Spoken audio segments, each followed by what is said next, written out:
Sandip, thank you for making the time. Likewise, thank you, Harlina, and the BIY team Thank for you. having me here today.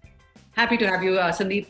So, Sandip, you know that we're going to do this in series of small bits and bytes, questions which I think you're well positioned and placed to answer for our viewers, given your experience. More importantly, your the tips and the turns and the twists that you've seen in your life over your rich 30-40 years career. So, with that, I'm going to ask you the first question straight away, saying, what got you here won't really take you there. I mean, if there was ever any time when this was more true, it is now. So, what's your take on it, Sandip? Well, these are very, very difficult times. And clearly, I don't need to elaborate more than what the whole world has been talking about for all this time. But I must start with a little disclaimer and say that, I'm not an expert or I haven't been through this pandemic before to sort of pontificate. But what's very interesting is that because of the fact that this pandemic has affected the entire globe and about over 7 billion people, it is a shared pain. And therefore, there's an opportunity for us to have a shared learning. Right. And I hope that our conversation is useful for all those people who have taken time out to listen to us today. And I hope some of it will provoke some thoughts and some learnings. And also, like they say, the job of a teacher is not to teach, but to ask the right questions. I'm not here to teach, but I'm here to stimulate people's thoughts. It's difficult because it is unprecedented. We were completely unprepared as a community. It keeps evolving. We don't know where it'll end. The lethality swings from to absolutely profound levels. And in a way, it's like a silent assassin.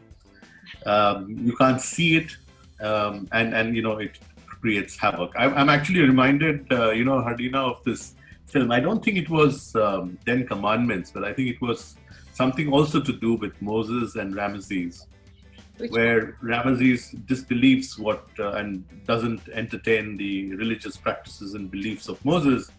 And therefore, in order to punish him at night, the gods send down a dark cloud like mist which enters into homes and then people fall off. This is something which has made no discrimination, whether it's caste, creed, religion, age, gender, your profession, your wealth. In fact, it has been top down actually. And at the same time, it's affected individuals and communities. So therefore, without trying to be a prophet of doom, let me say that this is precisely the moment where we need to draw from our resources. And I think one of the most wonderful lessons of this COVID has been that it has created a sense of what it means to be human. That's right. And when I say that, it's actually been a kind of a reset or a reboot button that got pressed, saying that, reboot all over again. And all those complacencies and practices and the values that we had strayed from as individuals during what we thought was normalcy pre-COVID, we have got an opportunity now suddenly to correct it. And I think it is also very important to understand what lessons that COVID has given us. Firstly, I realize that we need to survive on very little. And everything that we have is just a manifestation of our need and our greed, but actually we really need very little to survive on. Yes, minimalism is a realization that many of us are having. Yes, and the second thing is, I thought that it was going to be a couple of days indoors, and then some of us think it's a couple of hours, and then weeks have gone by, months have gone by. I'm completely amazed with the human resilience. And now people are turning around and saying, okay, this is it. I'm not going to be despondent. I'm not going to have a hangdog expression. I'm going to do something about it. And you just think of someone like Anne Frank, that little girl, 13 years old, inside hiding from a similar kind of danger, death on the outside, 761 days.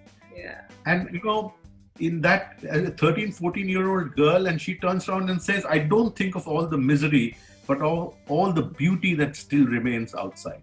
I mean, and we are grown-ups. We have seen more of her life.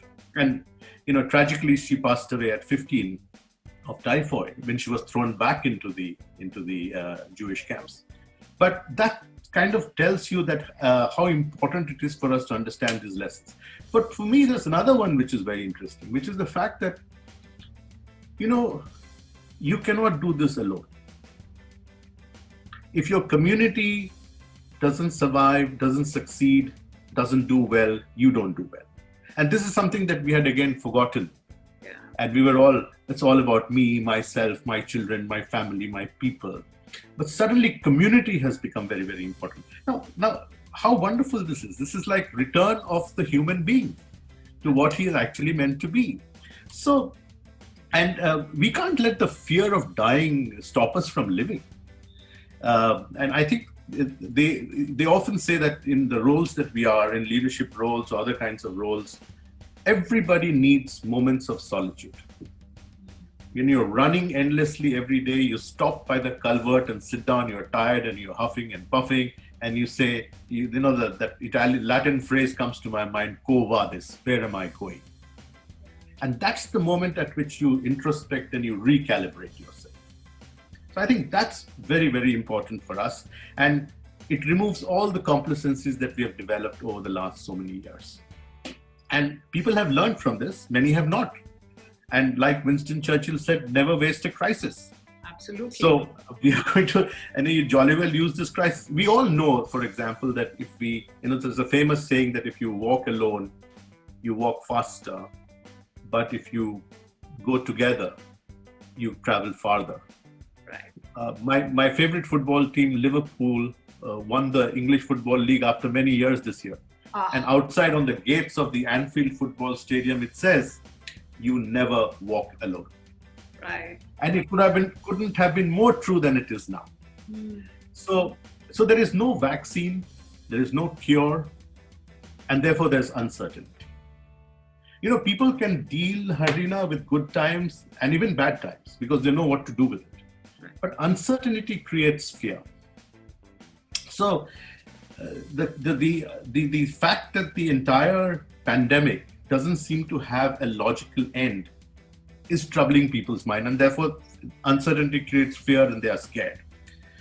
But what did somebody like Madame Curie say years and years ago? Nothing in life is to be feared. It is only to be understood. And this is the time for us to understand more so that we may fear less. The world is in a perfect storm and the jury is still out which country has done well, which country has not done well. But we can't paint everybody on the same canvas. We are in a storm where everybody is on different kinds of boats. But we have to be reminded again and again that it is very important at this time to learn how to learn. There are examples all over the place. Countries are doing well in some places they're not doing well. And at the end of the day, I'm reminded of another phrase which said that we are all pilgrims on the same journey, except that some pilgrims have better maps. Absolutely. So we have gone through our denial stage, our stage of panic, our stage of indecisiveness. But I think we are learning. And like Churchill said, at the end of it, after having done everything, we'll do the right thing. So that's where we are right now, I would say. No, brilliant. I love the point you made on minimalism and resilience and community. And the fact that just because there is fear of dying, we can't stop living. How wonderfully put.